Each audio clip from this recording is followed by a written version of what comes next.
for your guitar. You get this?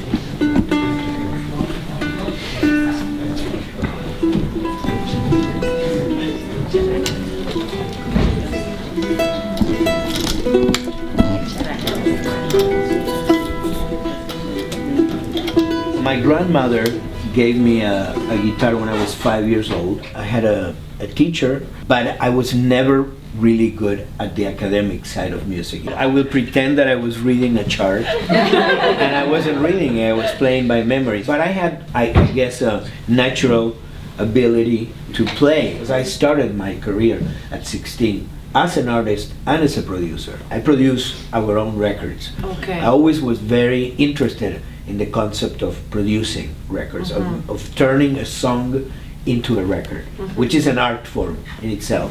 I always loved movies, I always loved cinema. I wanted to become a film director. Unfortunately, once again, a military government of the time closed the Institute of Cinematography, and there was no more school for cinema. But it always stayed with me, that love for cinema.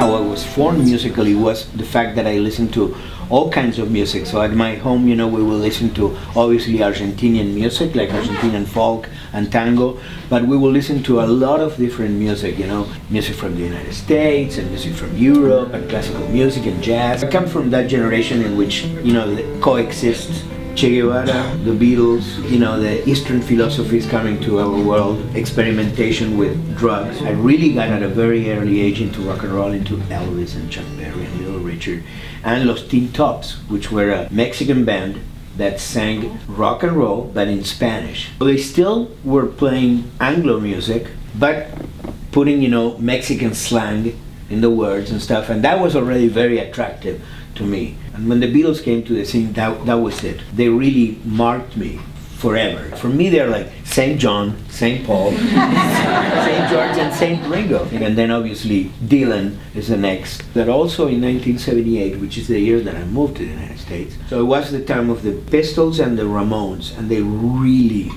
created a tremendous impact. And it was all this new thing happening, the punk and new wave scene. And I could sense it. I said, you know, I'm in. So I went, I cut my hair, took my beard off, got my skinny tie, and we formed a band called Wet Picnic. I always related my connection with music with something very spiritual. I mean, any artist that is honest will tell you that when you are in that moment of creation, there is something that is beyond you. That is something that you don't really control. We wanted to change the world through our songs and through music. I knew that the rock had become, by then, like, you know, the Woodstock time, you know, had become like kind of like the folk music of the young people of the world. It was the music that we embrace around the world. It was the music that allowed us to sort of make our statements against the establishment, against injustice, things that we really want to say something about. Rock was the perfect vehicle for that. So I said, I don't want to do like The Who, but singing in Spanish. I want to find something then in our music coming from where we are. We are from Argentina, we are from South America. I wanted the challenge of starting in a place where I could start from scratch. I had to decide if it was Europe or if it was the United States, then if it was going to be the East Coast or the West Coast, and I went through all that process, and finally I decided to move to California. And you know, little did I know that Los Angeles was going to become such an important place for everything I did later. Florcita de la montaña, los labios quiero besarte. When I arrived to the United States, I became very disenchanted with the music scene. Rock had become totally corporative, so the bands were Styx, Boston, Kansas, the limos, the stuff. I mean, it was like, what happened? I always felt that it was an unbelievable place where this music, alternative music, could brew, you know? And that's one of the things that I carry with me as a torch when I became sort of the producer of rock en español, because I always felt we had as good as creativity as they had in the United States or in England, and sometimes even better. And then in 1984, I went to Argentina. We did a trip that it was called a project that it was called De Ushuaia a La Quiaca. And we went from Tierra del Fuego to the limit with Bolivia. It was transcendental because I got the chance to meet all these musicians and these artists that were doing what they do and what they did then, not because they wanted to be on TV or they wanted to make records or anything. They loved music. They just need to do this. I came back to the States and I said, you know what? I want to get out of the spotlight and I want to put my talent at the service of other people.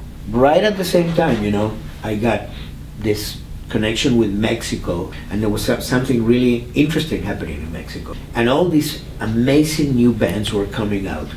Bands like Caifanes, Maldita Vecindad, Café Tacuba. It reminded me a lot of the spirit of when we started in Argentina with Maná, La Almendra, Los Gatos, Bob's Day, Arcoiris. So I really dived myself into that and started producing these bands. While I was producing all these other artists, I always kept on writing stuff and, you know, writing songs and doing music for me. I always thought, well, you know, every now and then I should put a record out. Doesn't matter if I don't have the time to go and promote it. I put a record called Ronroco out, and then one day I got a phone call from Michael Mann's office saying that he wanted to meet me, he wanted to use this music for a film. I've always been told that my music was very visual. I met him, he showed me this fantastic moment in The Insider where the music was playing, you know, taking over the screen for like 2.5 minutes, and I said, this works, you know. Parallel to that, a common friend of Alejandro González Iñárritu started saying, you know, you should do the music for Alejandro's movie. I said, I don't know, Alejandro is a first-time director. I've never seen any of his work, haven't read a script or anything. I started thinking, what if this guy is a genius? What if this movie is amazing? And I'm saying no. I called in the morning, I said, you know, call them and say that if they come to Los Angeles and they show me the movie, I will consider it. And Alejandro came with his movie. That was Amores Perros, and whoever saw the movie, probably you will remember the first 5-10 minutes of the movie, that car chase with a bleeding dog and stuff. And we look at each other with an and said, we're doing this.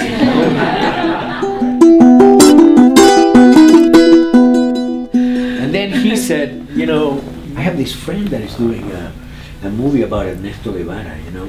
You should meet Walter Salles. I'm like, Walter Central Station, I know Walter Salles. So I met with Walter and I did the Motorcycle Diaries, and then I got nominated for a BAFTA. And then when we were presenting Motorcycle Diaries in Sundance, somebody said, you know, Gustavo should meet Ang Lee. There was no strategy, no logistics, no Hollywood agent. A lot of the music of the films that I've done prior to seeing anything. And Brokeback is the epitome of that, because the whole score was done before they shot one frame. Got this crazy old notion that calls me sometimes. I was nominated, you know, they call it award season, because you get all the awards. You get the BAFTAs, the Critics' Choice Award, the Independent Film Awards. After Motorcycle Diaries, I was nominated second year for the BAFTAs, and now I was nominated for a whole bunch of awards with Brokeback, right? And I was competing with different composers in each case, but there was one main composer that I was competing with, which was John Williams, the great John Williams, you know, who is the man that has more Oscars in history apart of Walt Disney. And systematically, in every single award, it was the combination winner is John Williams, Memoirs of a Geisha. Boom, down, down, down. We get to the Golden Globes, you know, and I also had a song nominated. Came the moment of the score, and once again the winner is John Williams, right? And then I won for the song. So that was like, okay, great. Then came the Oscar, and the Oscar really is totally different. I was at home that week, I couldn't sleep all that week, and I will repeat at home. I will repeat it, and the winner is John Williams.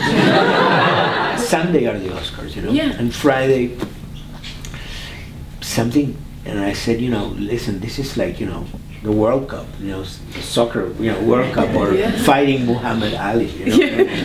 This is it. I mean, you can't go with this attitude. You have to go, and you have to play. I remember I got there at the Kodak Theater, you know, and before the show started, I went to the front, and I went to the front To see to the the whole stage, thing. and I Right. turned around and I looked at it.